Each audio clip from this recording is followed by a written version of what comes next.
Phil Mickelson was actually invited to the Masters, and he didn't show. And again, I've talked about this, and Ryan Bird talked about it.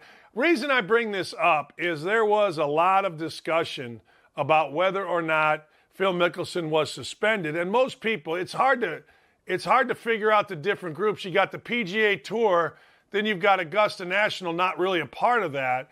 And then you've got PGA of America that runs the PGA Championship. So there's three different sections here. There's actually a fourth, the R&N Royal and something in England, which does the Open Championship. So you've got all these groups. So Phil Mickelson wasn't suspended from the Masters.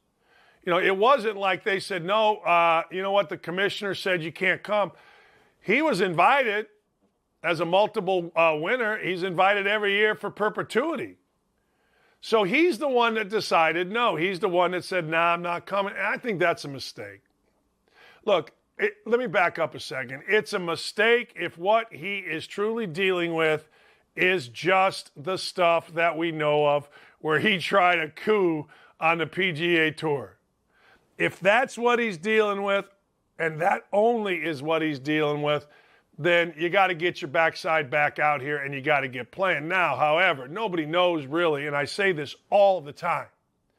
Once the front door closes to your house, your neighbor's house, anybody's house, none of us, and I mean none of us, have any idea what's going on in that house. None of us do.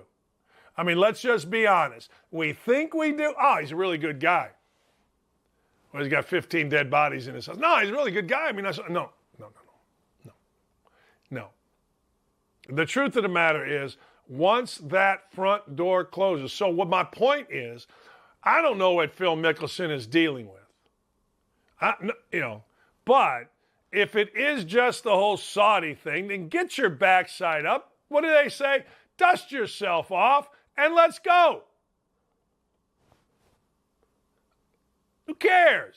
Hey, Phil, did you try to overthrow the PGA Tour? Yeah, I was going to make a lot of money. Don't you have enough money? You never have enough money. Hey, Phil, do you regret it? Sure. Hey, Phil, if all this hadn't gone down, would you be a member of the Saudi Tour? Yeah. Hey, Phil, can you give us any names of any of the other players that were coming? No. Hey, Phil, do you regret it? Yeah. Hey, Phil, tell us about how this whole thing went down. No, none ya. None ya business. And then you go hit balls. Then you go out to the range. Hey, at Augusta, they're not going to boo you. At Augusta, they're not going to be cranky to you. It is the most decent of all of the major sporting events. They're not going to throw stuff. They're not going to lose their mind. You just go out there, you hit some balls, you hang out with Freddie. Now, maybe some players don't want to talk to you. Maybe you backstab some of them. Who cares? Apologize to them and move on. That's it.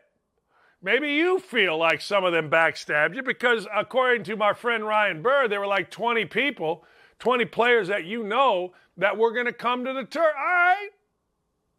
At least you know who your friends are.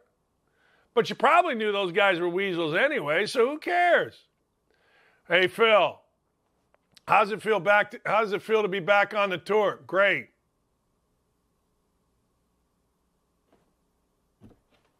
When somebody asks you a question in a press conference, it's not like you got to answer the question.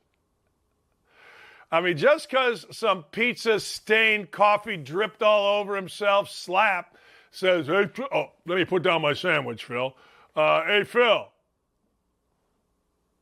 you said the Saudis were bad mofos. Do you regret that? No. Well, then why would you get in bed with them? Money. Let me tell you something, fellas. I was going to make about $100 million. What do you say to that? There's nothing you say to that. So you just kind of move along, man. You do.